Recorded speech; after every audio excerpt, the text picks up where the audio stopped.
visto lo que es la fisiopatología, las bases de la fisiopatología. Sabemos que tenemos que tener conceptos de anatomía, conceptos de fisiología humana para entender lo que es la fisiopatología, ¿no? Y a lo largo del ciclo vamos a desarrollar todos estos temas. Recomendaciones. Seguramente van a ustedes en cada clase recibir mucha información respecto a terminología, términos médicos, que para ustedes en algunos casos serán un poco complicados, pero son necesarios que se los aprendan, los conozcan y se los aprendan. Bien, cuando hablamos de enfermedades, utilizamos mucha terminología respecto a la descripción de la enfermedad, a los tratamientos, y les sugiero, por ejemplo, que después de cada clase o durante la clase hagan como un glosario, un vocabulario aparte, ustedes anoten las palabras que no entiendan y van armando como un vocabulario, ¿no? Y eso les va a servir para repasarlo. Lo pueden ordenar en orden alfabético hasta que se aprendan algunos nombres. Algunos nombres son nombres químicos que parecen a veces trabalenguas, pero es necesario que los aprendan para que después los recuerden. Todos los conceptos que ustedes aprenden en una asignatura, luego los van a aplicar en asignaturas posteriores. Los cursos están diseñados en la malla curricular para que tengan una concatenación, es decir, estén relacionados. Estos temas después los van a ver, obviamente, enfocados de otra manera en otros cursos. En este curso solamente vamos a ver el curso de la enfermedad, el desarrollo de la enfermedad. Pero, por ejemplo, en otros cursos van a recibir información sobre el manejo fisioterapéutico en cada enfermedad, cómo es un programa de tratamiento, cómo elaborar un tratamiento, ¿no? Con los diferentes recursos que tiene la terapia física. Pero también en algunos momentos les voy a dar algunos alcances, obviamente desde mi especialidad de terapia física, cómo se maneja, para que ya tengan alguna visión, ¿no? Una visión más o menos algún sustento, algo básico respecto a cómo se manejan cada una de estas enfermedades. Bien, entonces empezaremos con el sistema nervioso. Bien, y cuando hablamos del sistema nervioso, tenemos que reconocer la importancia del sistema nervioso y qué funciones tiene. La importancia radica en las funciones. ¿Qué funciones tiene el sistema nervioso? A ver, necesito participación. ¿Qué funciones? ¿De qué se encarga el sistema nervioso?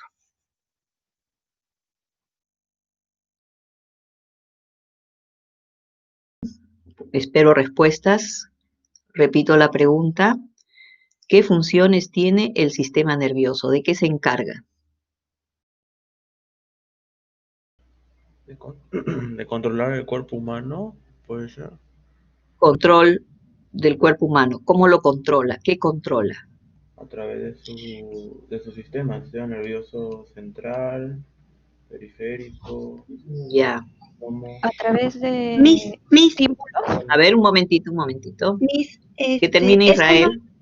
ya. Un momentito. A ver, Israel. Bueno, a través de sus tipos, ¿no? Del sistema nervioso central, periférico, autónomo, de sus neuronas, Ya. neuroglia. ¿No? Bien. Pero necesito que me indiquen funciones. Las funciones. A ver, Helen. Sí, Miss, realiza funciones más que todo de estímulo, como también trata del sistema nervioso central y periférico, también del equilibrio del cuerpo humano. Bueno, ya una función participa en el equilibrio del cuerpo, ya otro, Estimulaciones. Geraldine dice estabilidad, equilibrio. Otra función, el Miss, lenguaje es una función. Miss, Hola. para realizar estas funciones se componen de 3 elementos muy importantes. Los receptores, el centro de control y los efectores para poder realizar estas funciones, ya sea en Muy el bien. control. Ya, es decir, esos son los elementos. mediante los mecanismos por los cuales el sistema nervioso cumple sus funciones. Exacto. Pero necesito que me indiquen solo las funciones, no cómo realiza esas funciones, sino cuáles son las funciones. Una de ellas me dijeron por ahí, equilibrio. De controlar, organizar. Ya, controlar y organizar ¿qué? Las funciones del organismo. ¿Qué funciones? Por eso, mi pregunta es, ¿cuáles son esas funciones? Mencionen las El funciones. equilibrio, la propiocepción. Equilibrio. La propiocepción. Propiocepción, que es la sensibilidad profunda, muy bien. El habla, la marcha, el movimiento, ¿verdad? El movimiento, sí. Ya. El lenguaje, dice Fausta, muy bien. Acciones involuntarias, por ahí puso Natalia. ¿Qué más?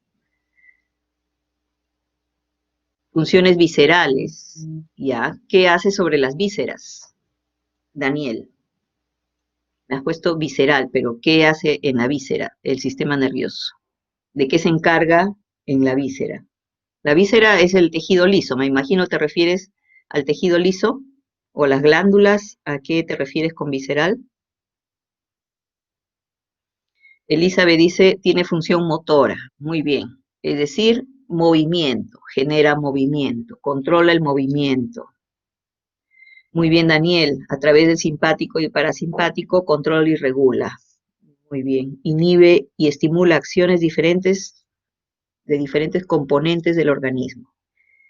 Ya, ¿qué funciones inhibe y qué funciones estimula, Luis Ángel?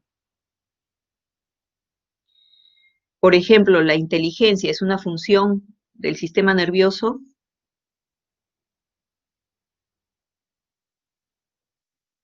Claro que sí, y hay diferentes tipos de inteligencias, ¿verdad? Bien, todas ellas son reguladas, es una función del sistema nervioso. La función cognitiva superior, muy bien Luis Ángel, razonamiento, el análisis, muy bien. Aprendizaje, la memoria, perfecto, ¿qué más? Regula y controla la producción de hormonas. ¿El sistema nervioso se encargará de eso? Claro que sí. Entonces, regula y controla el funcionamiento glandular, endocrino, neuroendocrino, exocrino, para la producción de hormonas. Muy bien. Entonces, esa es otra función. Otra función, reacciones físicas emocionales. Muy bien, tenemos una parte del sistema nervioso, el sistema límbico, ¿no? Que controla las emociones, el pensamiento, los sentimientos. La conducta, la personalidad también es función del sistema nervioso. Miss, también puede ser el funcionamiento de nuestros órganos, por ejemplo, el pulso, la digestión. Ya, entonces controla, como decía por ahí su compañero, el trabajo visceral, los músculos lisos, ¿no? El pulso, ¿qué es el pulso, Geraldine?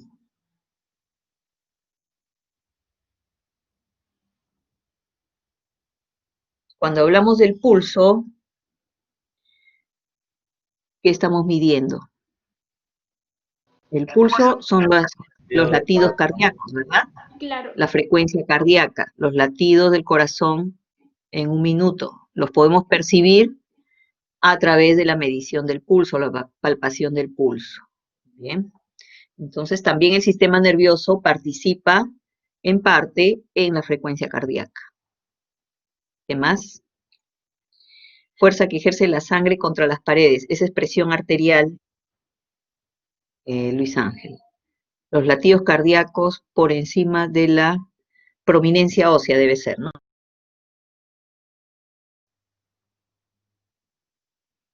Bien, ¿qué otras funciones? Ya hemos visto emociones, pensamiento, personalidad, conducta, lenguaje, ¿El aprendizaje también podría ser? aprendizaje, muy bien. A nivel sensorial, el sistema nervioso tiene estas funciones de la visión, la audición, el tacto, el gusto, ¿sí? Exacto, muy bien, Joana. Función de los sentidos, ¿no? Regula la temperatura, muy bien, Stephanie. El sistema de termorregulación también está controlado por el sistema nervioso. ¿Qué más? La sensación de sed, de hambre. Muy bien, Elizabeth. El apetito regula la sensación de sed. El sistema simpático estimula a los músculos lisos, será, ¿no? El simpático. El estado de alerta, de vigilia, regula muy bien el sueño, Adriana, ¿no? Controla, gracias al sistema nervioso, tenemos la regulación de los ciclos de sueño y vigilia. Actividades subconscientes, muy bien, Olivia. Homeostasis corporal, el equilibrio ácido-base, obviamente. Luis Ángel, muy bien. Muy bien, como actúa sobre el tejido visceral, también puede producir una broncodilatación, como dice Carlos Manuel. En algunas ocasiones necesitamos que los bronquios se abran para precisamente ingrese más volumen de aire. Muy bien, ¿qué más? ¿Hay otras funciones o ya no? Esas son todas.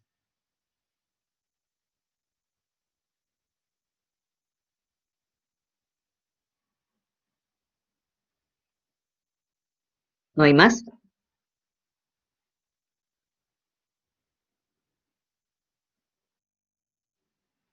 Control de esfínteres, muy bien, claro que sí.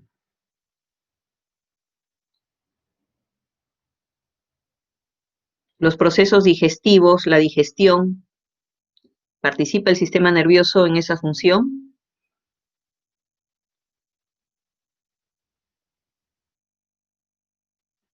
Muy bien. En el sistema renal, ¿el sistema renal podría funcionar sin el sistema nervioso?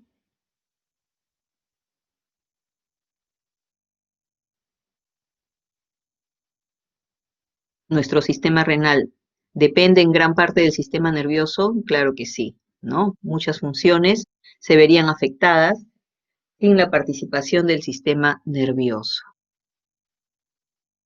Bien, ahora, el sistema nervioso, muy bien, gracias chicos. Entonces podemos reconocer que por la gran variedad de funciones es un sistema básico, muy importante, ¿no? Si se altera este sistema nervioso, obviamente va a haber afectación, una enfermedad, una patología que va a alterar cualquiera de las funciones que ustedes han mencionado. Si se daña alguna o varias estructuras nerviosas, puede alterarse el equilibrio, puede alterarse el movimiento, la coordinación, la inteligencia, el pensamiento, la conducta, la personalidad, los sentidos, el sistema inmunológico, etcétera, todo lo que ustedes han mencionado. Por lo tanto, es un sistema tan importante y tan complejo y es un poco complicado entender cómo funciona. Vamos a ir en esta y las próximas clases describiendo cómo es que este sistema nervioso está organizado. Hay una organización jerárquica en este sistema nervioso para que cumpla todas y cada una de las funciones que ustedes han mencionado. Bien, este sistema nervioso tiene características propias. Sabemos que está formado por una unidad celular que es la neurona, que se diferencia de todas las otras células porque tiene unas características maravillosas, tiene características muy complicadas, muy complejas, que permiten precisamente la transmisión de la información. Todas las funciones que ustedes han mencionado se pueden cumplir solo si las neuronas trabajan de una manera organizada, transmitiendo la información que reciben de una a otra. Bien.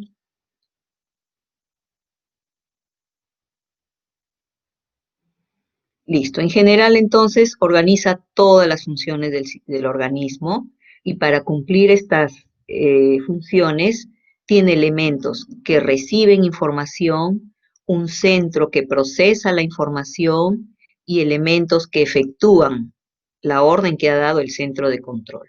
Entonces se establece un circuito.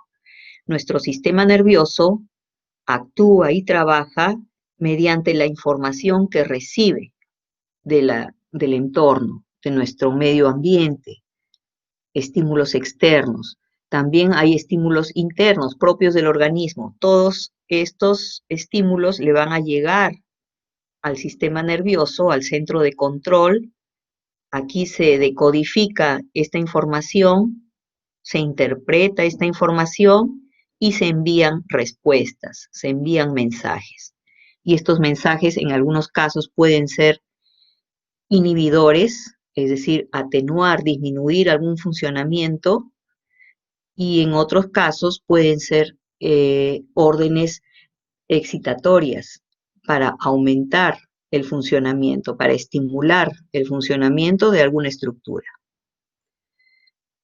Hay momentos en los cuales, por ejemplo, nuestra frecuencia cardíaca debe disminuir. En otros momentos, la frecuencia cardíaca debe aumentar, ¿no? Es decir, el sistema gastrointestinal en algún momento tiene que disminuir su funcionamiento y en otros momentos tiene que aumentar, tiene que ser estimulado y aumentar su trabajo. Todo esto es regulado entonces por el centro de control del sistema nervioso. ¿Cómo se organiza este sistema nervioso? Y seguramente ustedes ya lo han visto. Para que recuerden, el sistema nervioso en general se divide en sistema nervioso central y periférico. Bien, el sistema nervioso central a su vez se divide en encéfalo y médula espinal. ¿Por qué se denomina central? A ver, una pregunta. ¿Por qué el sistema nervioso se denomina central? Estas estructuras pertenecen al sistema nervioso central.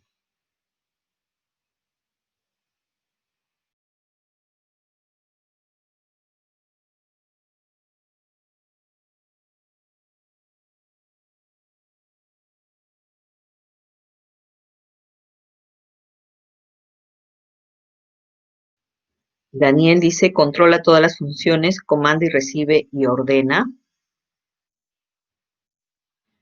Papel principal, ya, se llama central porque existe uno periférico. Ya, se encarga de controlar la médula. No, la médula pertenece al sistema nervioso central, ¿eh? Porque es la principal. Bien, ya, pero hay otra razón. Obviamente por su ubicación. Si nosotros vemos la figura humana, estas estructuras están en la línea media, están al centro de nuestro cuerpo, formando una línea media. Y obviamente lo que sale a partir de esa línea media hacia la periferia recibe el nombre de periférico. Entonces, central y periférico es por su ubicación. El sistema nervioso central se encuentra en la línea media del cuerpo, el centro del cuerpo, en la cabeza y en la columna vertebral. Mientras que el periférico se encuentra en las zonas periféricas, distales, saliendo o partiendo desde del sistema nervioso central hacia la periferia. Bien. El sistema nervioso central, entonces, se subdivide en encéfalo y en médula espinal. Bien. Entonces, si yo hablo de encéfalo y médula espinal, estoy refiriéndome al sistema nervioso central. El encéfalo, a su vez, está formado por estas estructuras. El cerebro, dos hemisferios cerebrales, uno derecho y otro izquierdo, ¿verdad? Debajo de estos dos hemisferios cerebrales tenemos el diencéfalo. Bien. Luego, detrás de los hemisferios cerebrales, así debajo, tenemos el cerebelo. Debajo de los hemisferios cerebrales, ya haciendo conexión con la médula espinal, tenemos el tronco encefálico o tallo cerebral. También lo pueden encontrar así, es lo mismo. A su vez, el tronco encefálico se divide en tres estructuras. ¿Se acuerdan? Mesencéfalo, protuberancia y el bulbo raquídeo. Es la última porción del tronco encefálico, el bulbo raquídeo. Bien. Y luego tenemos la médula espinal. El encéfalo se encuentra encerrado, protegido por el cráneo. y la médula espinal se encuentra encerrada y protegida por las vértebras, en la columna vertebral. Bien. Luego tenemos el sistema nervioso periférico, que se va a dividir en dos, el somático y el autónomo. El sistema está compuesto por nervios. Los nervios son filamentos. Bien. Tenemos dos tipos de nervios periféricos, los raquídeos y los nervios craneales. Los nervios raquídeos son los que nacen desde la médula espinal y se dirigen hacia la periferia. Se dirigen hacia los músculos, hacia las células musculares. Son los nervios raquídeos. Son 31 pares, 31 nervios a la derecha de la médula y 31 nervios del lado izquierdo de la médula. Estos nervios raquídeos abandonan la médula a nivel de las raíces nerviosas, van continuando un trayecto, se van a unir a otras raíces nerviosas y forman plexos, los plexos nerviosos, que se van ramificando y siguen alejándose de la médula espinal hasta llegar a las zonas más distales en las extremidades superiores e inferiores. Y tenemos, por ejemplo, nervios periféricos en miembros superiores, como ejemplo el nervio radial, el nervio cubital, el nervio mediano, el circunflejo, etc. En miembros inferiores, por ejemplo, el más importante, el nervio ciático. Bien, tenemos el ciático popliteo interno, externo, obturador, muy bien. Son nervios que han tenido origen o nacimiento a partir de la médula espinal. Bien, cuando abandonan la médula espinal ya se convierten en sistema nervioso periférico. Bien, y luego tenemos los nervios craneales, conocidos también como pares craneales, porque se encuentran obviamente de a dos. Son 12 nervios craneales o 12 pares de nervios craneales. Sabemos que estos pares craneales, los dos primeros, nacen desde la base de los hemisferios cerebrales, el nervio olfatorio y el nervio óptico. Desde el par craneal número 3 hasta el número 12, estos nervios tienen su origen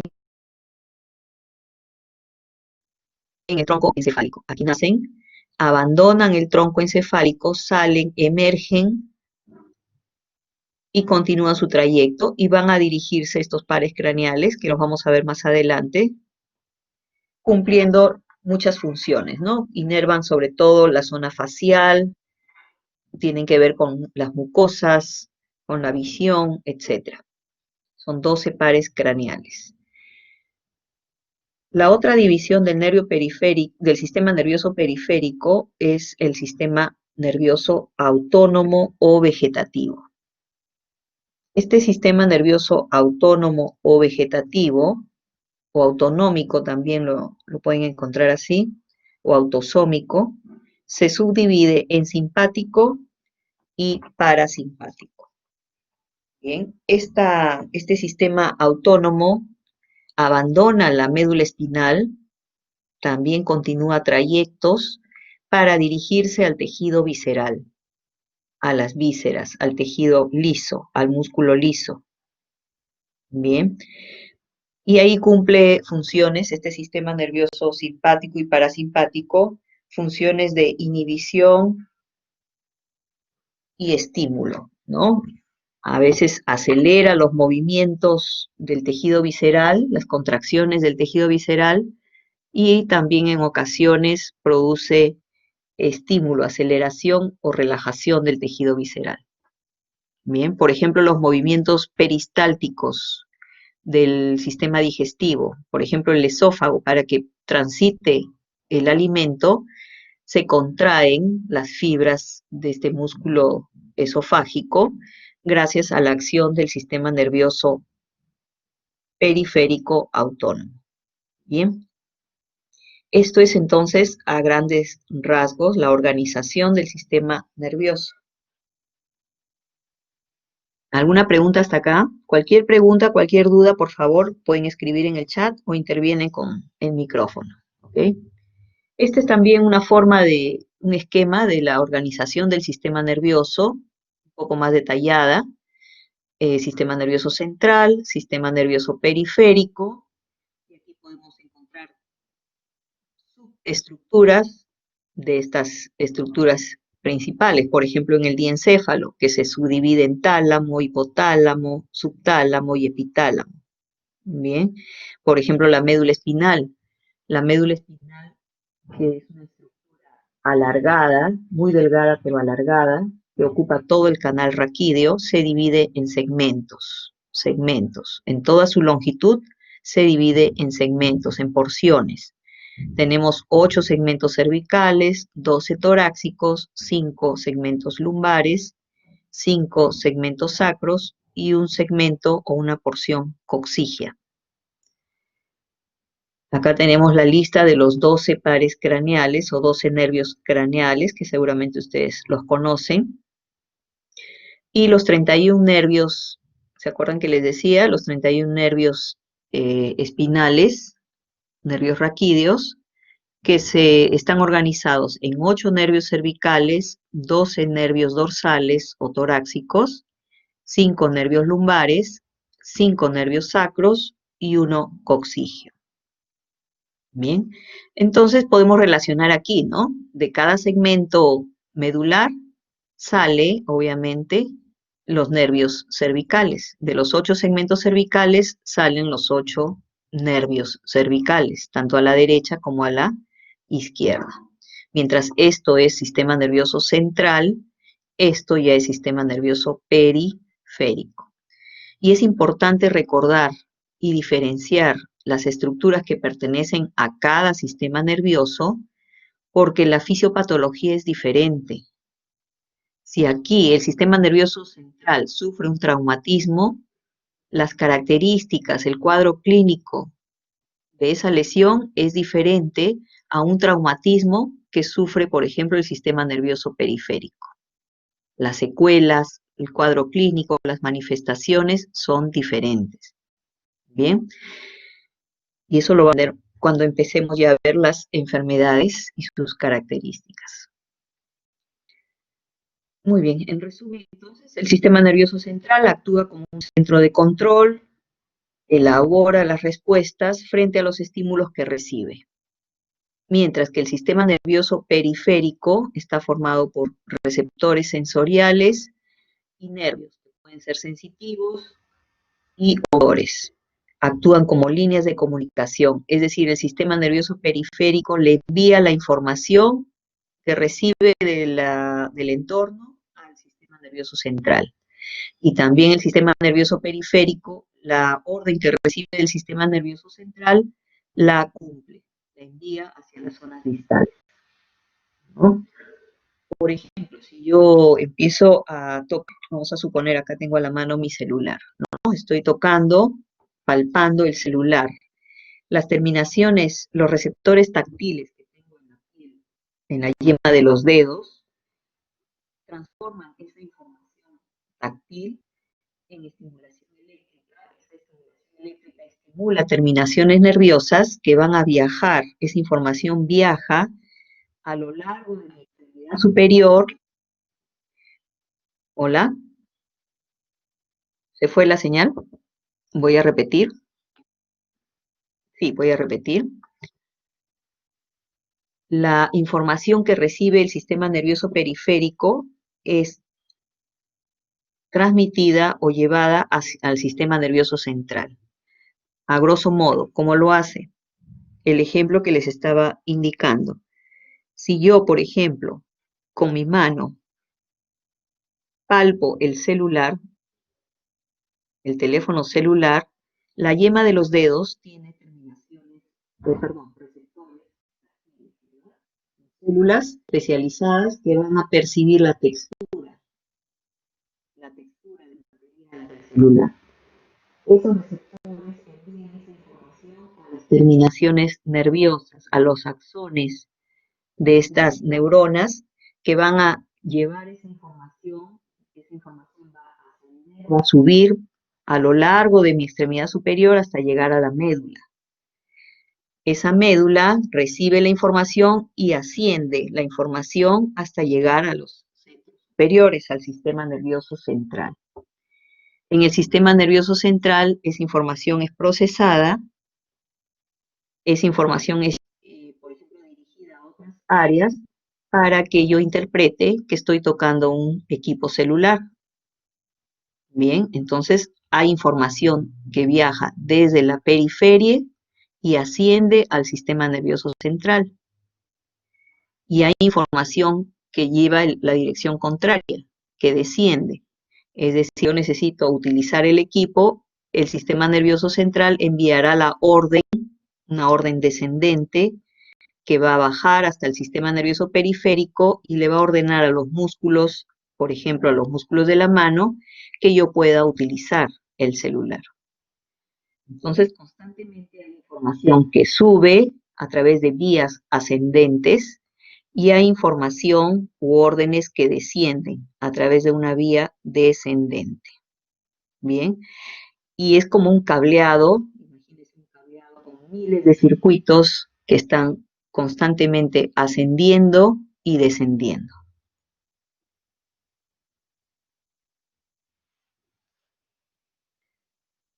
Muy bien. Hemos revisado la estructura, a grosso modo, la estructura del sistema nervioso, funciones del sistema nervioso. Cuando la estructura se daña, se ve afectada, obviamente el funcionamiento se altera y esto va a ocasionar una enfermedad, una afección, que en este caso va a recibir el nombre de lesión neurológica, afección neurológica o patología neurológica. Antes de pasar por acá, nos vamos a quedar un ratito acá. Bien, seguramente ustedes han escuchado o han visto, los que de repente ya trabajan, diferentes enfermedades de origen neurológico, ¿no? Secuelas o daños neurológicos. ¿Pueden mencionar ejemplos de enfermedades neurológicas? A ver, ¿qué enfermedades neurológicas conocen? Ya, una hemiplegia, dice Daniel, la fibromialgia, parálisis cerebral, Parkinson, parálisis facial, hemiparesia, ya. Un accidente cerebrovascular, dice Claudio. Epilepsia, muy bien, Bianca. Alzheimer.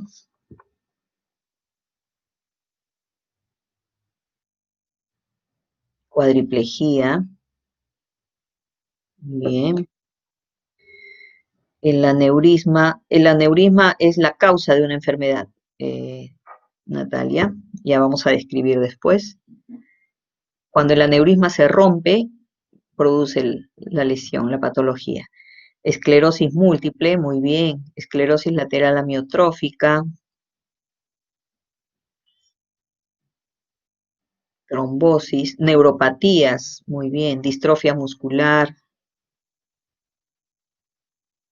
La distrofia muscular es genética, Helen. Demencias. La espina bífida, muy bien. Radiculopatías. Corea de Huntington, Geraldine, muy bien.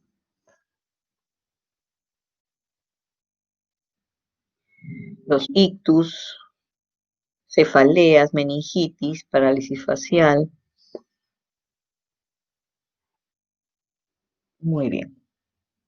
Diferentes patologías, ¿no? Y listo, gracias. Todas estas enfermedades y otras que ustedes han mencionado, todas pueden estar dentro de una clasificación según su origen. Entonces, las patologías nerviosas podemos clasificarlas según su origen. Por ejemplo, hay un origen traumático, causas traumáticas. pueden lesionar el sistema nervioso. Un golpe, por ejemplo, en el encéfalo es un TEC. TEC son las siglas del traumatismo encéfalo-craneano. Seguramente ustedes habrán escuchado de repente o han visto en alguna historia clínica paciente con secuela de TEC. TEC leve, TEC moderado o TEC grave. Traumatismo encéfalo-craneano. ¿Qué significa eso? Que el paciente recibió un golpe, una contusión, una concusión en el encéfalo, en el cráneo. Si es leve, obviamente las secuelas, las consecuencias pueden ser leves, pero hay graves. Hay un grado de TEC grave. Sí, Geraldine, estábamos hablando que las enfermedades nerviosas pueden agruparse según su origen, y vamos a ir mencionando las diferentes formas de origen de estas afecciones. Una de ellas son las traumáticas. Dentro de las traumáticas, cuando se afecta el encéfalo por un golpe, esto se denomina TEC, traumatismo encéfalo-craneano. Un ejemplo de TEC grave, el paciente queda en estado de coma, puede tener una fractura de cráneo, ¿no? O a veces un cráneo abierto con exposición de masa encefálica, es un TEC grave, ¿no? También la médula espinal puede lesionarse por un traumatismo. Y cuando la médula se lesiona por un traumatismo, recibe las siglas de TVM, traumatismo vértebro-medular, TVM, ¿no? Entonces, un accidente, por ejemplo, automovilístico, puede lesionar la médula espinal. A veces un choque, un impacto fuerte por detrás en un automóvil produce un movimiento brusco de la cabeza y un decapitamiento del axis, ¿no? Lesiona la médula espinal, por ejemplo. Claro, una secuela, como dice Claudio, puede quedar una secuela, ¿no? La cuadriplejía o la paraplegia puede ser una secuela. Bien. El traumatismo vértebro-medular. Generalmente se da en personas jóvenes porque están más expuestas a estos traumatismos por actividades riesgosas que muchas veces desarrollan, ¿no? Deportes de aventura, son situaciones riesgosas. Bien. No. Olivia pregunta si es irreversible el daño en la médula. Depende del grado de lesión de la médula. Muchas veces la médula se puede lesionar y solamente es un proceso inflamatorio. Si es un proceso inflamatorio, es reversible. Una vez que pase el edema, se desinflama este tejido, recupera la función. Pero si ya ha habido sección medular, ruptura de tejido, la lesión es irreversible. Hasta ahora no se ha podido practicar algún tratamiento donde se repare la médula espinal cuando se ha lesionado. Bien, son las causas traumáticas. Ese es para el sistema nervioso central, pero el sistema nervioso periférico también se puede lesionar por traumatismos. Claro que sí. Por ejemplo, un accidente, que una persona tenga una fractura de fémur. Imagínense, una fractura de fémur completa, donde hay exposición del hueso, se rompe y el hueso corta el nervio ciático, vamos a suponer.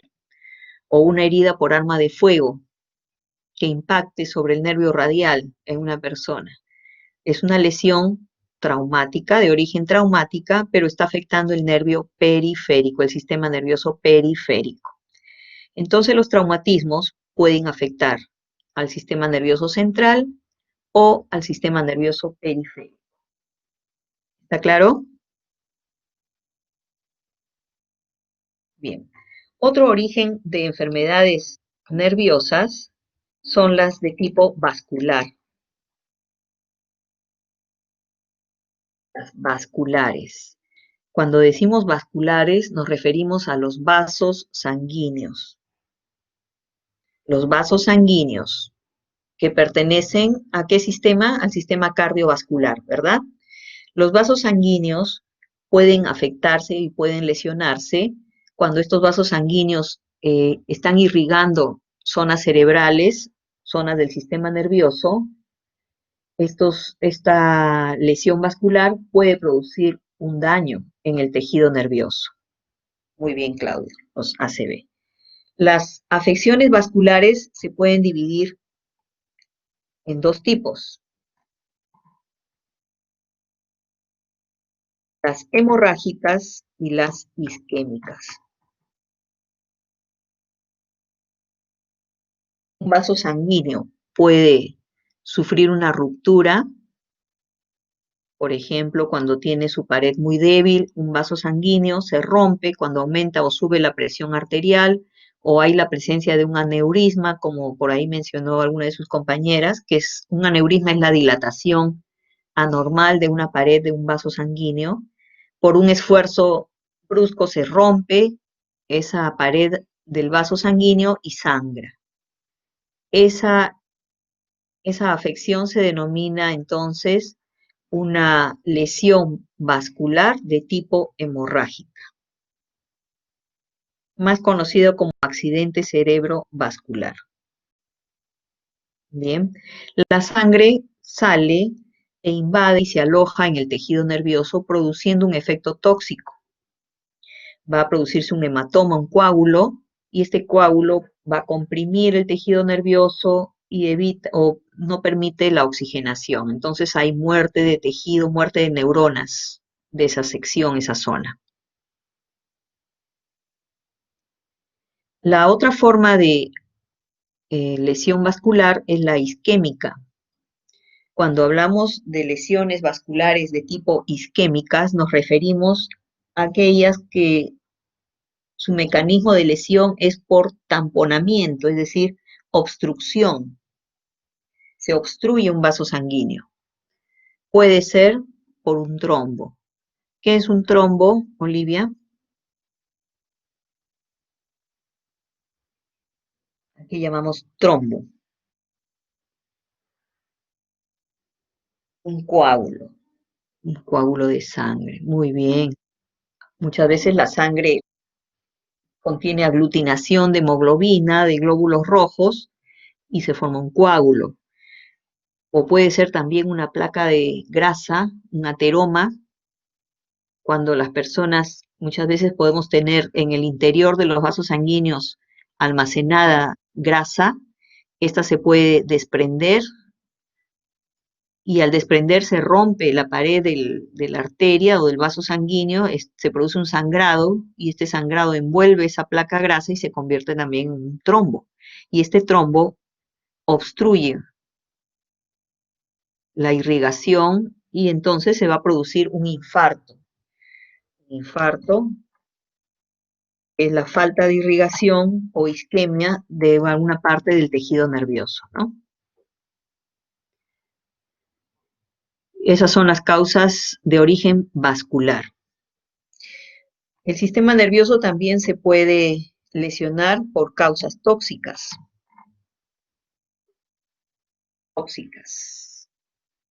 Por ejemplo, hay personas que trabajan y están expuestas a inhalar sustancias tóxicas que van a lesionar, van a afectar, van a producir una hipoxia cerebral, disminución de la oxigenación hacia el cerebro, produciendo una alteración. Puede ser también el uso de drogas, el alcohol, obviamente daña también el tejido nervioso. Son afecciones nerviosas de tipo tóxicas. Otro grupo de patologías nerviosas son las degenerativas.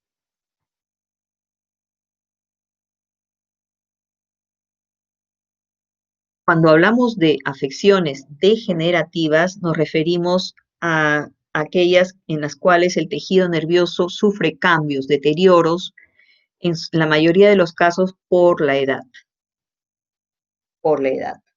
Sabemos que por la edad los tejidos, las células envejecen y al envejecer pierden sus capacidades. Por ejemplo, ahí tenemos el Alzheimer, el Parkinson, que si bien es cierto tienen un componente genético, pero la edad, el proceso degenerativo activa este proceso. esta enfermedad. Luego tenemos las causas o de origen congénito. Causas congénitas. Enfermedades nerviosas de tipo congénitas o de origen congénito. ¿A qué nos referimos con causas congénitas? ¿Qué significa congénito? A ver, Nace ya con ¿qué eso. significa congénito? ¿Cómo, Israel? ¿No te escuché? Nace ya con eso. Muy bien, es una condición con la que se nace, ¿no? Se nace. Puede ser por herencia, puede ser por una malformación intrauterina. Nace con esa patología, no es adquirida después del nacimiento, sino antes. Bien, entonces, por ejemplo, puede haber una malformación congénita en la edad gestacional, en alguna edad gestacional, donde el niño nace con una alteración, una malformación, por ejemplo, del encéfalo. Una agenesia puede ser. Agenesia significa, significa sin, génesis, formación, nacimiento. Hay niños que nacen con falta de una parte del cerebro. La hidrocefalia, muy bien, el síndrome Down. El síndrome Down, que es una alteración cromosómica, ¿no? Genética. La hidrocefalia, cuando hay un defecto en la circulación del líquido cefalorraquídeo. La parálisis cerebral infantil. La espina bífida, muy bien, Israel. Es una malformación en la médula espinal. Bien, cuando no se cierra completamente la última porción del canal medular y el niño nace muchas veces con la médula expuesta, ¿no? El labio leporino también, ¿no? El mismo defecto de cierre del tubo neural produce el labio leporino. El autismo, muy bien, si bien es cierto hay un componente genético, ¿no? Pero es congénito, ¿no? Claro que muchas veces las evidencias, las manifestaciones clínicas recién se reconocen cuando el niño ya tiene varios años. Muy bien. Son entonces enfermedades de tipo congénito. Otro origen pueden ser las causas o las afecciones nerviosas por causas tumorales. Tumorales.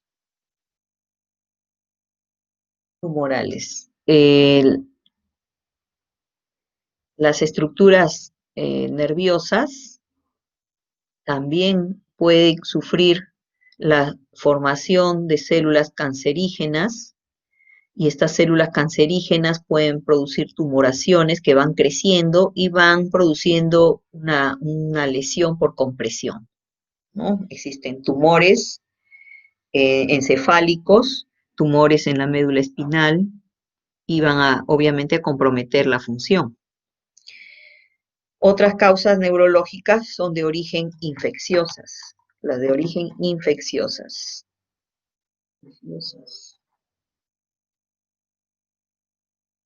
Claudio pregunta sepsis. Bueno, la sepsis ya es una complicación, una infección generalizada, pero cualquier virus, bacteria, parásito u hongo podría ingresar al tejido nervioso. Muy bien, una parálisis facial de tipo viral.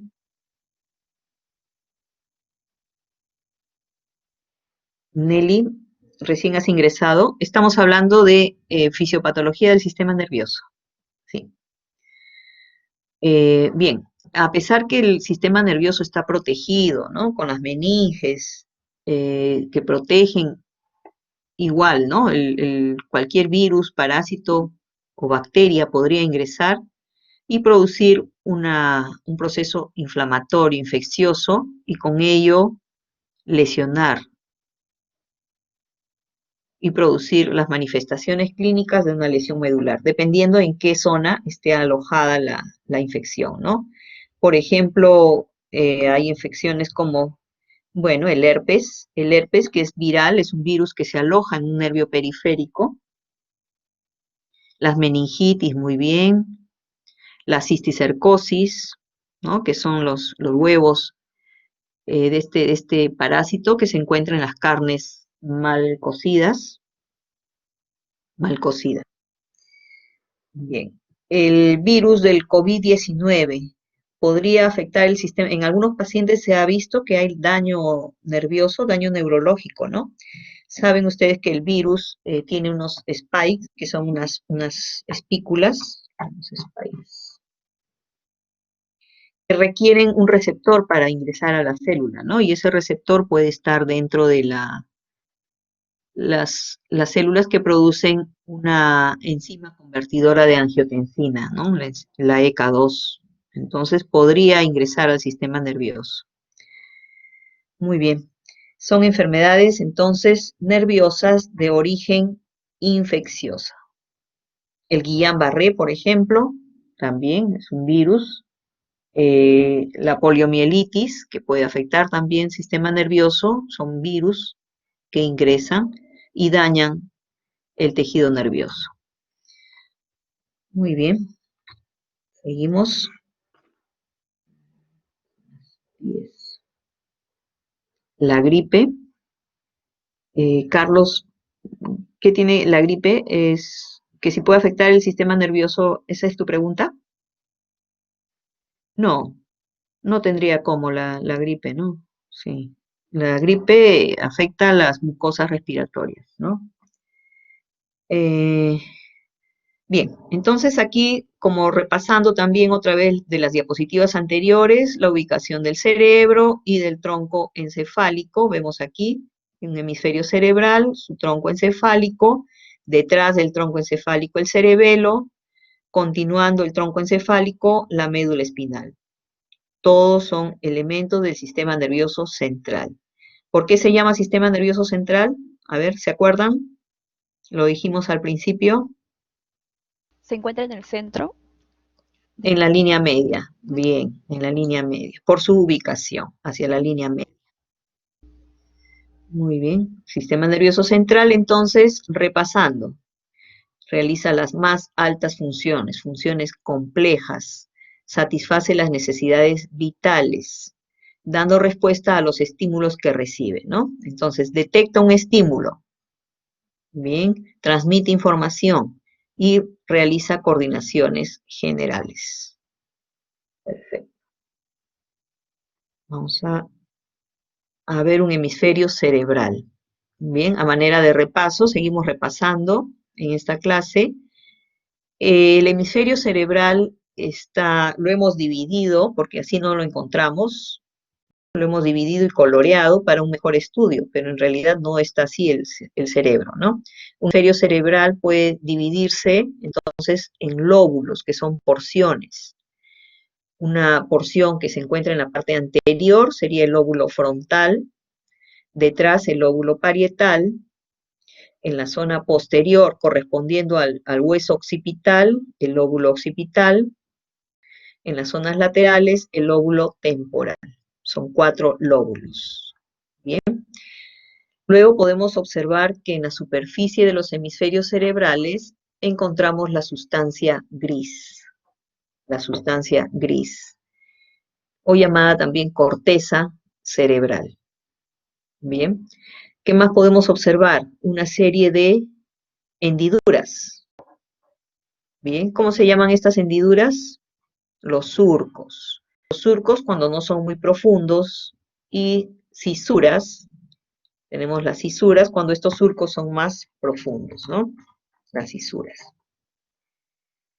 Por ejemplo, esta cisura que estoy señalando aquí con el puntero, ¿qué nombre tiene?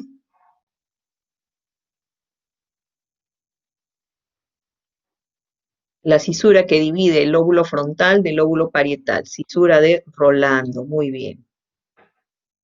Rolando, o cisura central, también. Acá tenemos otra cisura. ¿Cómo se llama esta otra cisura? Silvio. Muy bien, cisura de Silvio. Perfecto. Ahora, esta superficie que vemos aquí, también entre un surco y otro surco podemos encontrar estos espacios que se denominan circunvoluciones. Circunvoluciones. Bien. Circunvoluciones o giros. También en algunos libros pueden encontrar giros, ¿no? Y cada una de estas circunvoluciones tiene un nombre, tiene una ubicación. El lóbulo frontal tiene un número de circunvoluciones, igual el lóbulo parietal, el occipital y el temporal. ¿Y por qué es importante conocer el nombre de estas circunvoluciones? Porque podemos ubicar áreas o zonas donde vamos a encontrar los cuerpos de neuronas que cumplen determinadas funciones y estas neuronas están agrupadas en áreas que se denominan áreas corticales. Áreas corticales. Entonces, ¿qué son las áreas corticales? Son zonas de la corteza cerebral donde se encuentran agrupadas neuronas especializadas para cumplir determinada función. Todas las funciones que ustedes mencionaron al inicio de la clase, ¿no? Todas y cada una y muchas de esas funciones, muchas más, se encuentran aquí. Estos son los centros superiores, donde va a llegar la información y de aquí se emite la orden, cuál va a ser la ejecución de esa información. Bien, entonces tenemos diferentes áreas, a cada una se le ha colocado una numeración para que sea más práctico su denominación, pero cada una de ellas tiene un nombre según la función que cumple. Por ejemplo, aquí tenemos en el lóbulo occipital el área 17, 18 y 19, que son áreas que cumplen la función de la visión. ¿Se acuerdan que hablamos también de los sentidos como una de las funciones superiores? La visión de tipo central. Entonces, aquí están las neuronas que se van a encargar de recibir la información que viene de los ojos. Bien, procede de la retina que entró al nervio óptico. Esa señal de imagen viene aquí al área 17, 18, 19. Aquí se procesa la información y es recién aquí donde se ve. Si yo estoy mirando en este momento, haciendo uso de mi visión, si bien es cierto, los ojos cumplen la función de visión periférica, el nervio óptico es periférico, pero aquí se cumple la función de la visión central. Aquí recién se procesa y se identifica lo que estoy viendo. Bien. Y se envía la orden, si es que quiero dirigir la mirada o interpretar qué estoy viendo, ¿no? Si estoy viendo, por ejemplo, en este momento, estoy viendo unas orquídeas por acá. Estoy viendo el color. Mis ojos han percibido ese estímulo, lo han transmitido al nervio óptico, al nervio craneal, que es parte del sistema nervioso periférico, y esa información va a llegar a este centro superior. Y aquí va a determinar qué color de orquídeas estoy viendo, cuántos pétalos tienen esas flores, si están marchitas, si están vivas, etcétera, etcétera. Bien. Para nosotros, los fisioterapeutas, como nosotros tenemos relación directa con la reeducación del movimiento, lo había dicho al inicio, rehabilitación del movimiento, nos interesa esta área que está aquí. Delante de la cisura de Rolando es el área prerolándica, llamada también área 4 o área motora primaria, porque aquí se van a encontrar las neuronas que van a enviar la orden a los músculos para su contracción y relajación, y así se realiza el movimiento corporal. Bien. En esta zona, entonces, en esta circunvolución prerolándica, área 4, o también llamada área de Brodmann. Brodmann es el médico que identificó la función de esta área. Bien, aquí entonces se encuentran las neuronas motoras. Unas neuronas que son muy grandes, muy desarrolladas, llamadas neuronas gigantes de Betz. o también llamadas neuronas piramidales. Piramidales porque tienen una forma piramidal. El cuerpo de la neurona tiene forma piramidal. Bien. Entonces, la orden que proviene de esta área va a descender, va a atravesar el interior del hemisferio cerebral, esa orden del movimiento va a entrar al tronco encefálico, a la médula espinal, sale por un nervio periférico hasta llegar a los músculos correspondientes. Por ejemplo, si quiero cerrar o abrir la mano, la orden procede de esta área 4. Bien. ¿El área 4 se puede dañar? Claro que sí.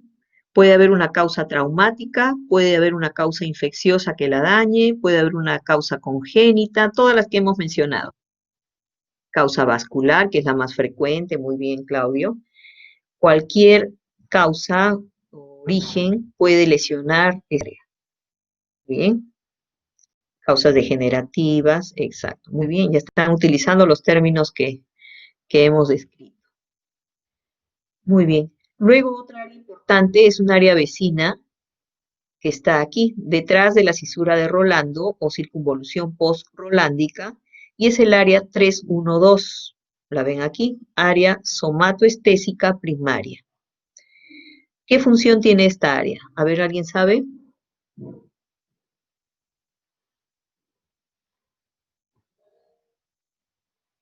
Muy bien, Joana, es sensitiva. Es decir, se encarga de decodificar, de procesar la información que reciba respecto a la sensibilidad. En el ejemplo que les daba al inicio, si con mi mano, con la yema de mis dedos, estoy palpando, tocando el celular, esa información viaja desde la yema de los dedos, va ascendiendo a las diferentes estructuras hasta llegar aquí, al área 312. Aquí recién yo voy a identificar que estoy tocando un celular. Bien, este es el área de la sensibilidad. Y así tenemos áreas de lenguaje, por ejemplo, el área 39, que es el área del lenguaje comprensivo, el área 44, que es el área del lenguaje expresivo. Yo puedo hablar, en este momento estoy, por ejemplo, mis neuronas, si me hacen un electroencefalograma, las neuronas de este lado, esta zona, están muy estimuladas, están activas.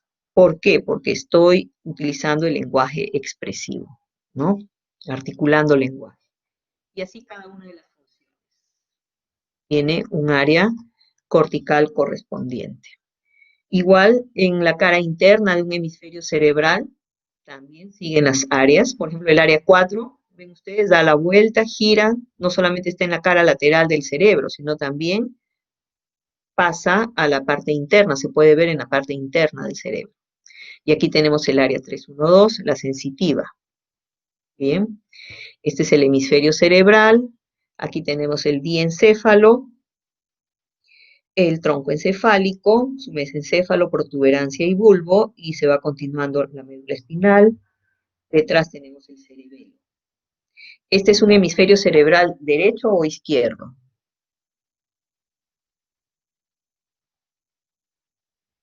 A ver, ¿qué les parece? Izquierdo. Muy bien. ¿Y este es un hemisferio cerebral izquierdo o derecho?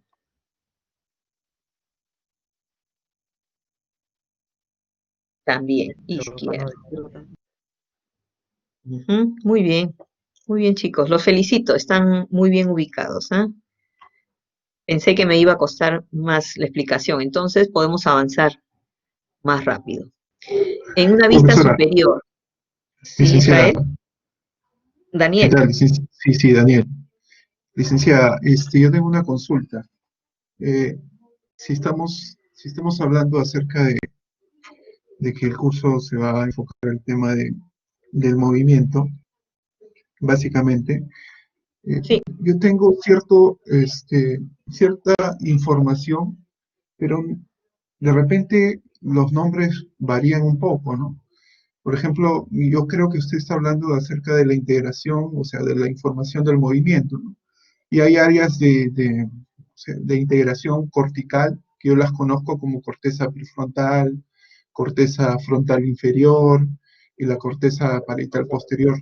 Y aparte de eso tengo también áreas motoras, ¿no? Y donde hay la corteza somático-sensorial, la corteza motora primaria, la corteza premotora.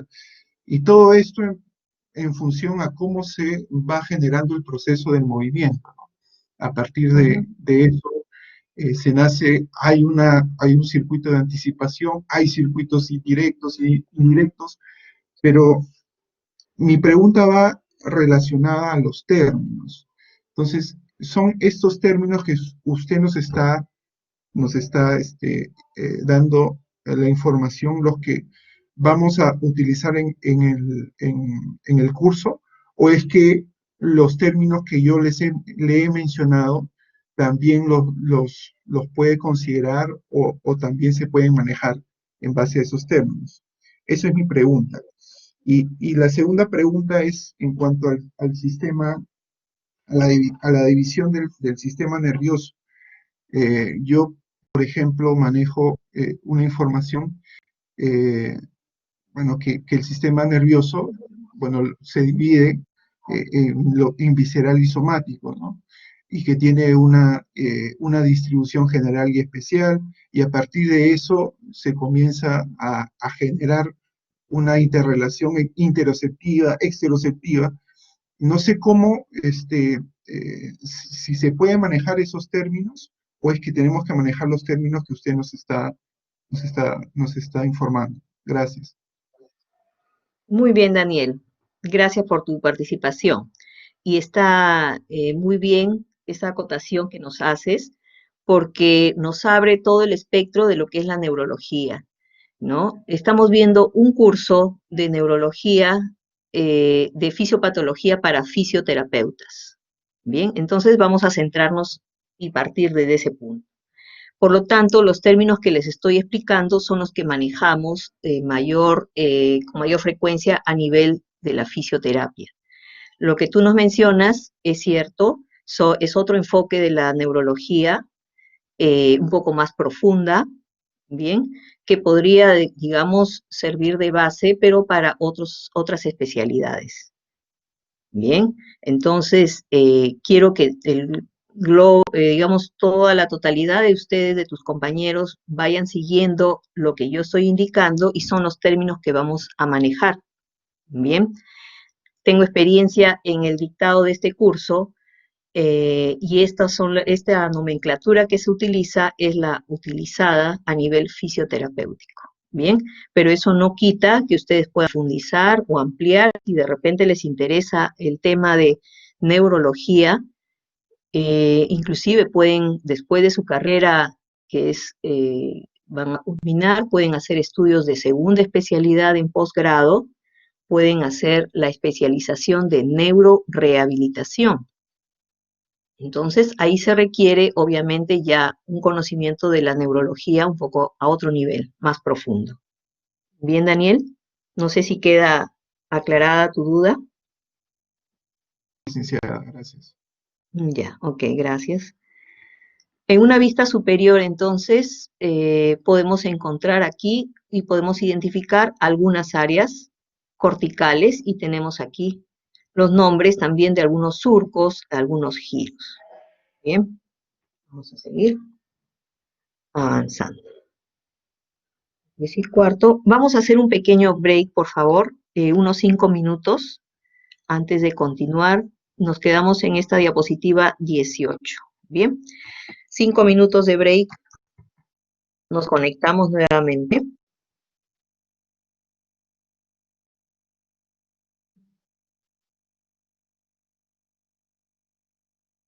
Muy bien, Israel, que sean 6. Ok.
Muy bien, continuamos. Continuamos, chicos. Por favor, 10 minutos antes de terminar, me avisan para poder tomarles lista. No me vaya a olvidar de controlar hoy día la asistencia, ¿bien? Gracias. Nos habíamos quedado entonces, y aquí en este gráfico podemos observar, esta sería la corteza cerebral, llamada córtex motor. Córtex es corteza, ¿no? La corteza motora. Entonces, este es el área 4, se ha extraído, para que puedan ver.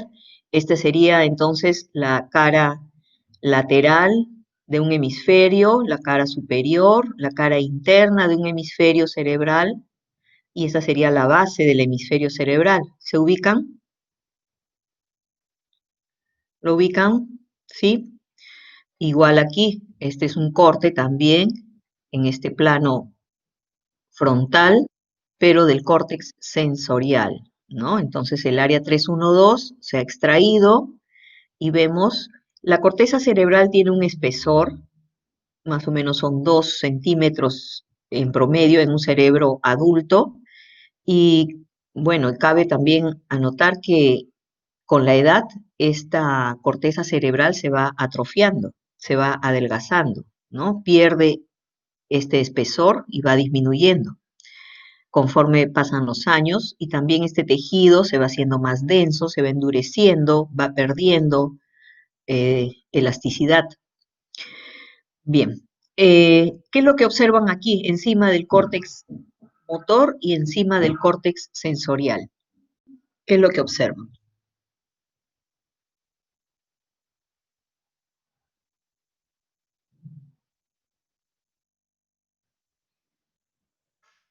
Stephanie, diferentes estructuras de nuestro cuerpo, partes de nuestro cuerpo, representación del cuerpo, muy bien, una figura que representa el cuerpo, ¿verdad? Las diferentes partes del cuerpo. Muy bien, Daniel, el homúnculo de Penfield. Es llamado homúnculo u hombrecillo. Está la figurita, creo que está más adelante, acá. Bien, ¿y por qué tiene esta forma un poco caricaturesca, ¿no? Con predominio de algunas zonas del cuerpo, unas zonas del cuerpo agrandadas, abultadas.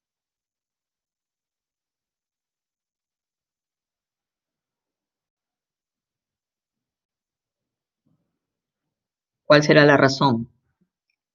Que no hay simetría en algunas partes del cuerpo y están más resaltadas. La importancia de ciertas zonas, porque hay mayor, exacto, muy bien.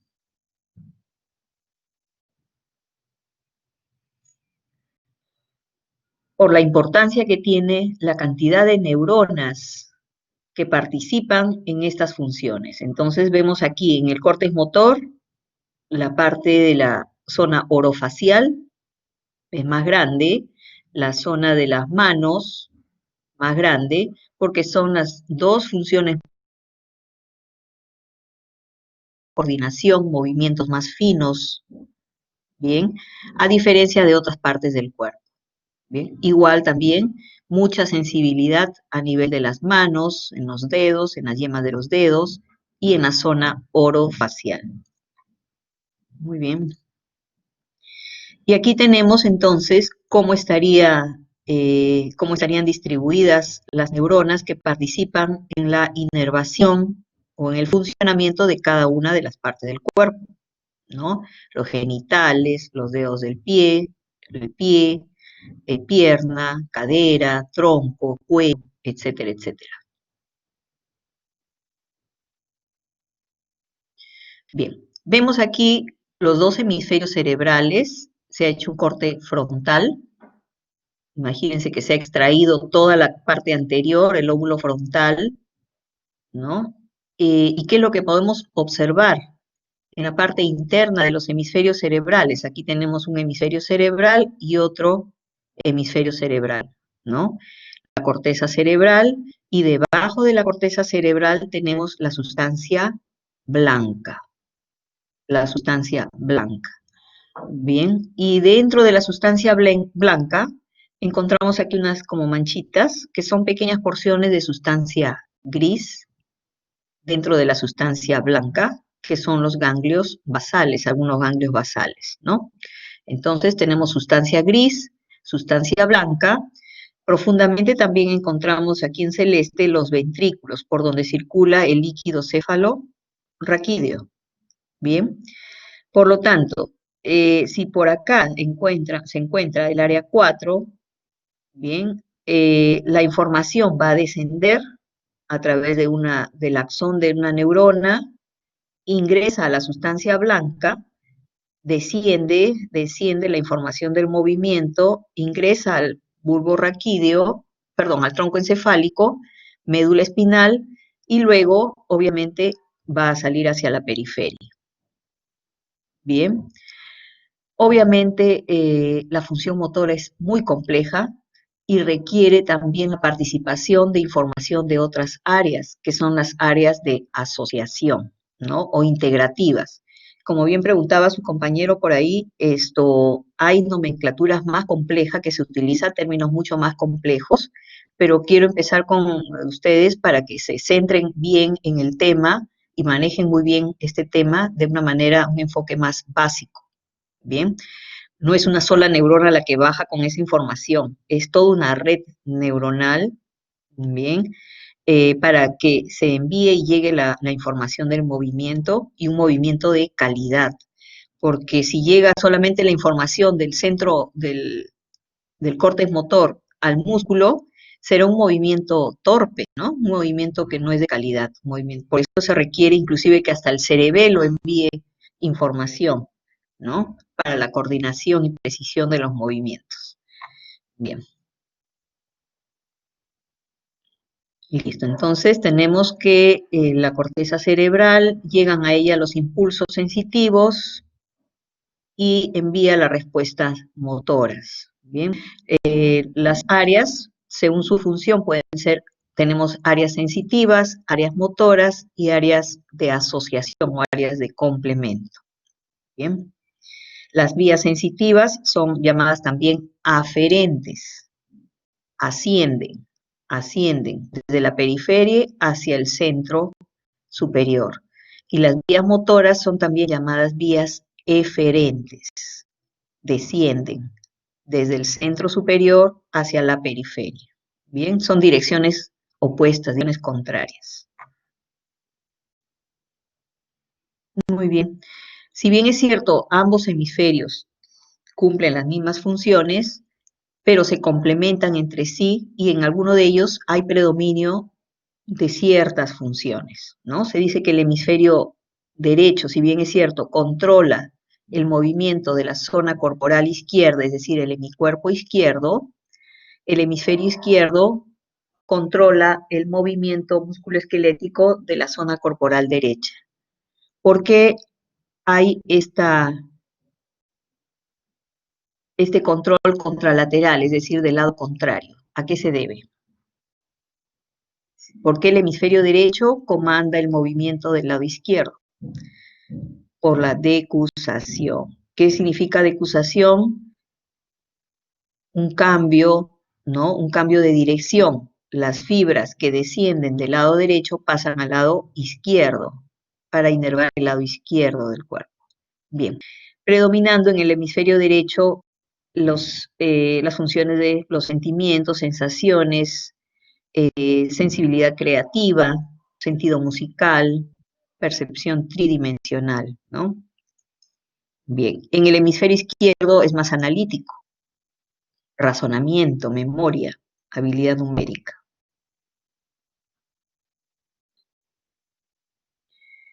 Otras estructuras, bueno, que ya hemos mencionado, acá tenemos ubicadas algunos de los ganglios basales, el núcleo caudado, el putamen, globus pallidus. A nivel del mesencéfalo tenemos la sustancia negra. ¿Qué función cumplen los ganglios basales? ¿De qué se encargan?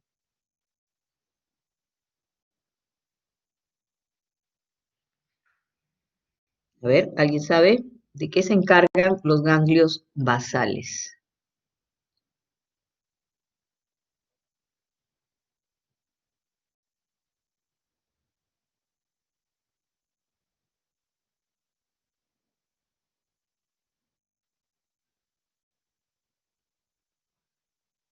Los ganglios basales se encargan del control voluntario, regular el movimiento. Ya, ¿cómo regulan? ¿Cómo regulan el movimiento?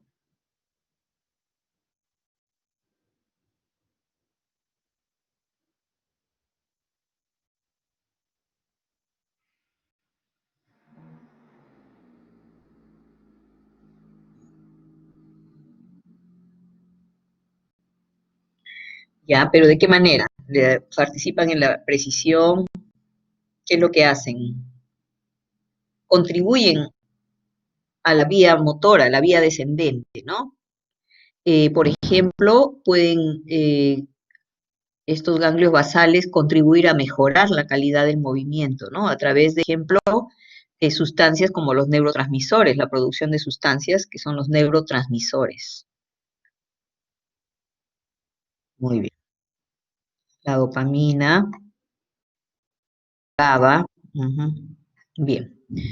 El diencéfalo, sí, localizado también por debajo de los hemisferios cerebrales, se subdivide, tiene divisiones del tálamo, debajo el subtálamo, el hipotálamo y el epitálamo. Son también estructuras nerviosas.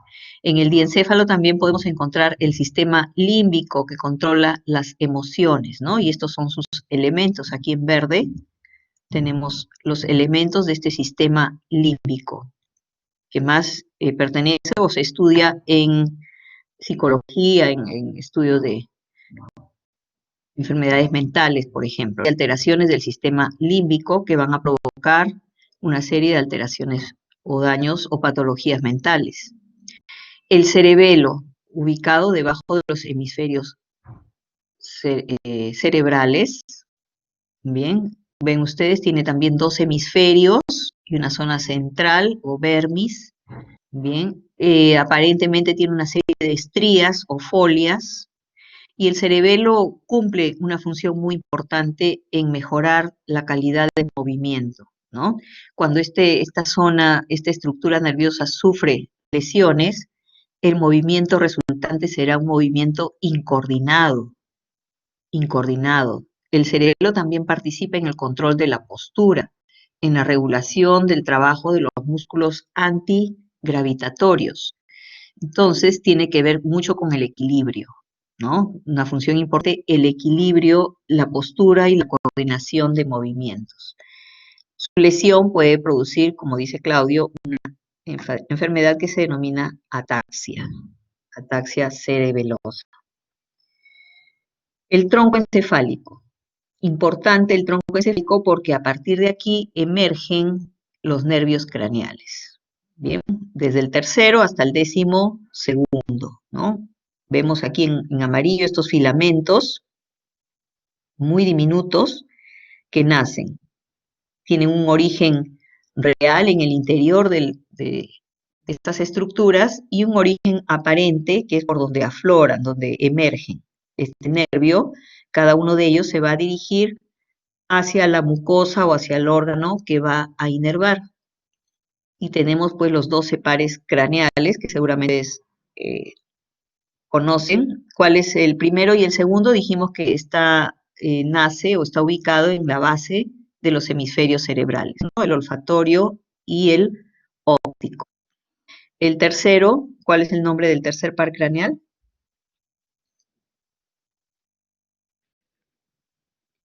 Motor ocular común. Muy bien, muy bien. Inerva el párpado superior. Entonces, cuando hay una lesión del tercer par craneal, vamos a observar en el paciente una caída del párpado superior y eso se denomina ptosis palpebral. Muy bien, Joana, una ptosis palpebral, ¿no? Lesión del tercer par craneal. El cuarto, ¿cuál es el cuarto par? Troclear. Patético troclear, muy bien. Igual también se encarga de los movimientos del globo ocular. El quinto, trigémino, ¿no? Que le va a dar sensibilidad a una hemicara. Cada nervio trigémino se va a encargar de sensibilidad, percibir los estímulos sensitivos en la cara. Bien, y como función motora, muy bien Luis Ángel, como función motora en los músculos de la masticación. El sexto par, el motor ocular externo, que participa en los movimientos de los globos oculares, ¿no? Los globos oculares se mueven de manera coordinada, el derecho y el izquierdo, ¿no? Para dirigir la mirada con precisión. El séptimo par, El facial. muy bien, el facial, que tiene función motora, inerva los movimientos de los músculos de una hemicara, y también tiene función sensitiva, ¿no? En el gusto, en algunos sabores, también tiene función sensitiva. El octavo, Vestíbulo. el auditivo, vestíbulo coclear, muy bien. El noveno, glosofaringeo, muy bien. Inerva parte de la lengua, las fauces, la mucosa faríngea, entonces nos permite la deglución. Un compromiso de este nervio, una lesión en este nervio, dificulta la articulación del lenguaje expresivo, ¿no? La articulación de los fonemas y la deglución. El décimo par, El vago, que no es tan vago. vago, El vago. vago, muy bien. Tiene función cardíaca, a nivel cardíaco, a nivel respiratorio, a nivel gástrico. Más funciones, tiene múltiples funciones. El décimo primero, el espinal, El accesorio. que inerva musculatura del cuello. Y por último, el hipogloso. Muy bien, gracias a este nervio, la lengua tiene movilidad, ¿no? Motilidad, movimiento. También hay parálisis de este nervio, claro, también puede haber lesión de este nervio y produce una parálisis en los movimientos de la lengua. Puede ser unilateral o puede lesionarse ambos nervios hipoglosos. El paciente no podrá sacar la lengua, no puede protruir la lengua cuando hay una lesión bilateral, ¿no? Importante la lengua en la masticación, en la deglución y en la fonación.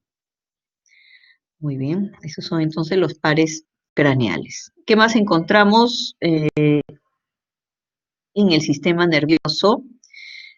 Vamos a ver las diferentes capas que tenemos y con ello, obviamente, las meninges. Las meninges que son membranas que cumplen funciones de protección, de transporte de sustancias, de nutrientes, ¿no? Transporte de líquido cefalorraquídeo, de irrigación, ayudan al retorno venoso porque por acá hay obviamente senos venosos que van a recoger la sangre desoxigenada. Entonces las meninges cumplen múltiples funciones: amortiguación, protección contra los traumatismos, protegen los tejidos tan delicados como son el tejido nervioso. La primera capa es la pía madre, ¿no? La que está más íntima, más profunda sobre el tejido nervioso es la pía madre. Sobre la pía madre está otra meninge que es el aracnoides y la más externa es la dura madre. Bien, entre el aracnoides y la pía madre se encuentra circulando el líquido cefalorraquídeo. Inmediatamente sobre la dura madre ya tenemos el hueso, el cráneo, por ejemplo, si este es el cráneo. Encima del hueso, una membrana que cubre o recubre el hueso es el periósteo, y encima del osteo la piel. Aquí podemos ver la circulación del líquido cefalorraquídeo a través de un sistema de ventrículos. Y mencionaron por ahí al inicio también la hidrocefalia, ¿no? Cuando hay un defecto congénito, el niño nace con, por ejemplo, alguna válvula ocluida, cerrada, un ventrículo está obstruido, entonces el líquido cefalorraquídeo no puede ser drenado, como ven ustedes aquí. El líquido cefalorraquídeo circula por todas las estructuras del sistema nervioso central, incluida la médula espinal. Por lo tanto, este líquido cefalorraquídeo se acumula, produciendo un aumento de las de los perímetros cefálicos en niño, ¿no? Como el niño todavía no tiene las suturas craneales cerradas, los huesos craneales se van separando y aumenta el perímetro cefálico. Ahí se requiere una intervención quirúrgica para drenar, ¿no? Drenar esto, el líquido. El sistema nervioso requiere un aporte continuo de oxígeno y obviamente lo consigue a través de la circulación sanguínea. Entonces tiene su sistema circulatorio sanguíneo cerebral, ¿no? Donde vamos a observar diferentes arterias que estarían transportando la sangre oxigenada. Bien, ven aquí los nombres de diferentes arterias y su ubicación, su localización. Bien, les voy a dejar de tarea, van a investigar el territorio que irriga cada arteria cerebral. Bien, qué zona de cada lóbulo del hemisferio cerebral es territorio de alguna arteria. Bien, entonces esto van a investigar. Cada arteria cerebral, ¿cuál es su territorio de irrigación? En la base del cerebro encontramos una distribución en forma de círculo o polígono, que es el polígono de Willis. Bien, es un circuito de vasos sanguíneos que se van a encargar de la irrigación sanguínea en la base de los hemisferios cerebrales. Bien, y está formado básicamente por estas arterias. Bien, la forma como está dispuesta o están dispuestos estos vasos permite que la irrigación sea constante, el flujo sea constante. Si se lesiona un vaso sanguíneo por diferentes causas, los vasos sanguíneos continuos o vecinos pueden seguir irrigando las zonas comprometidas, ¿no? Entonces, de esa manera, el polígono de Willis garantiza una irrigación constante, que es diferente al sistema de irrigación sanguínea en otras zonas cerebrales. Aquí no hay circuitos, no hay disposición de los vasos sanguíneos de forma reverberante o circular. Por lo tanto, si un vaso sanguíneo se compromete, se produce un daño y no hay otro vaso sanguíneo que pueda suplir la irrigación en esa zona.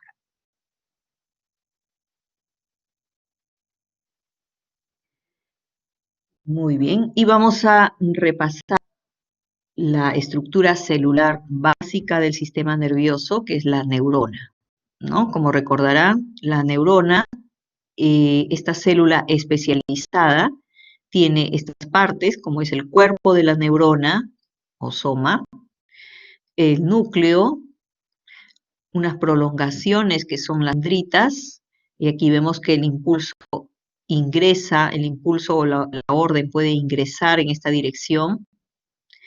Luego el cuerpo de la neurona tiene una prolongación que es el axón. En muchos casos este axón puede ser muy largo, por ejemplo, desde el centro superior llegar hasta la médula espinal, un solo axón. Y luego este axón vemos que también se divide en otras dendritas, ¿no? Que van a llevar y se van a colar con las dendritas de otra neurona, una neurona siguiente. Entonces la unión de dos neuronas se denomina la sinapsis. Luego tenemos también otras células que contribuyen o ayudan. Un momentito, por favor, que tengo que contestar un mensajito. Me disculpan un minuto.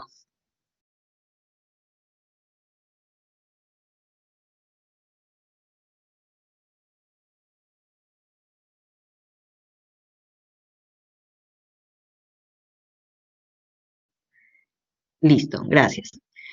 Las neuroglías son un tejido especializado, ¿no? Del tejido nervioso. ¿Qué funciones tienen? Protegen a las neuronas, alimentan a las neuronas, las sostienen en muchos casos, las aíslan de algunos riesgos que pueden tener, ¿no? Entonces, las neuroglías están formadas por células denominadas glías. Y existen diferentes tipos de neuroglías. Se puede decir que son células obreras. La neurona es la célula reina, la célula madre, que es importante, que va a cumplir funciones, pero necesita la ayuda de las neuroglías, son las trabajadoras.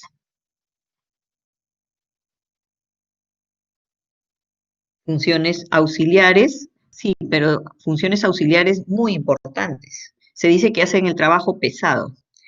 Uy, ya estamos en los 10 minutos. Bien, los tipos de neuroglías, gracias Carlos. Tenemos astrocitos, las microglías, los oligodendrocitos y las células de Schwann.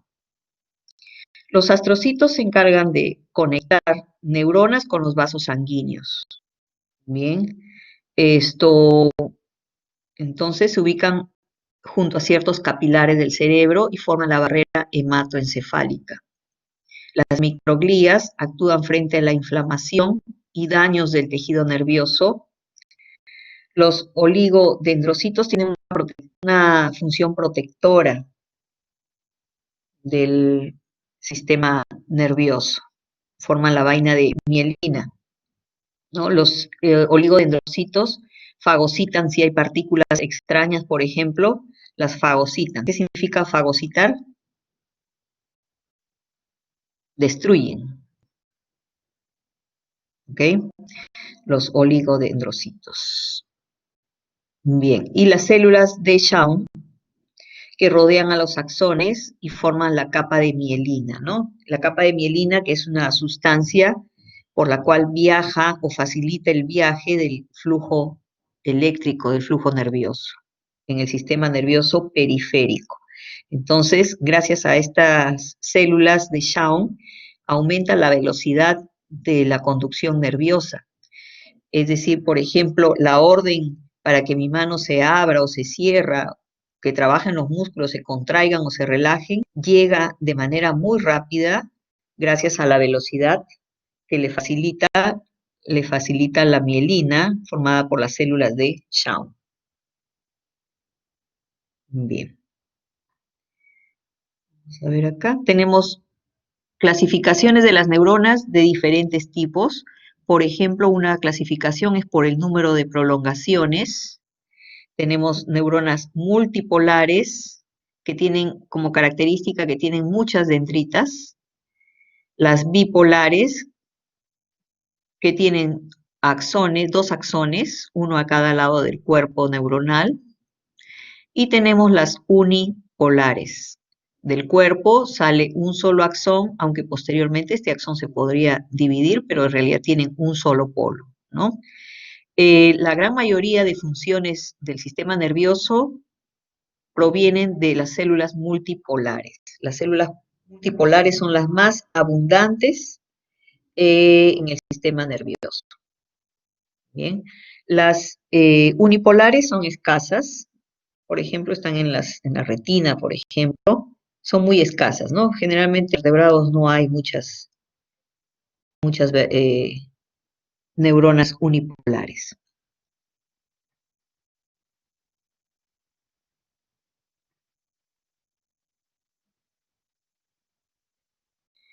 Bien, como falta ya poco, vamos a ver un momentito.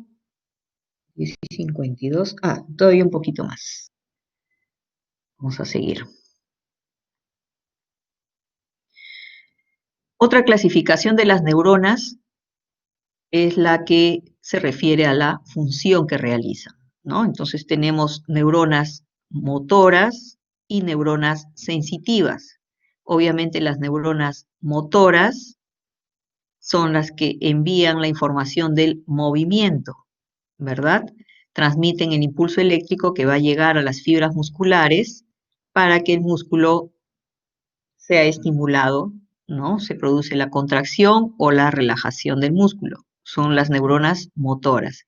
Y las sensitivas o aferentes son las que llevan la información, obviamente, desde la periferia hacia los centros superiores. Bien, en este caso estamos viendo, por ejemplo, un circuito que es el arco reflejo. Hay un estímulo mecánico, hay una percusión sobre este tendón, el tendón patelar. esto es percibido por estos receptores sensitivos, esa información es enviada a la neurona sensitiva, hace una conexión en este cuerpo neuronal, hace una sinapsis con una neurona motora. Y la neurona motora lleva la respuesta. Cuando se percute aquí el tendón patelar, la respuesta es una contracción brusca del músculo.